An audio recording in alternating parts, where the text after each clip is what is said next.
ఇల్లు కట్టుకొనే ఇటుకకు రాయికు సెలకల జల్లే ఎరువు కుళ్ళుకో ఎద్దు బండి ఉన్నోనికి సేతులో ఏడాదంతా పని దొరికేది టాటా ట్రాక్టరు టక్కరిచ్చినాదో నా డొంకదారిని ఆ ఎద్దు బండికి ఎగిరి పడ్డదమ్మో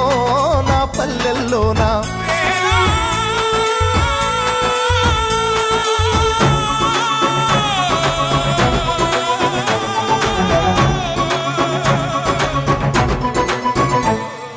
తొలకరి జల్లుకు తడిసిన నేల మట్టి పరిమళాలేమైపోయర వాన పాములు నత్త గుల్లలు భూమిలో ఎందుకు బతుకుతలేవు పత్తి మందుల గత్తర వాసన రాయి పంట పొలాలల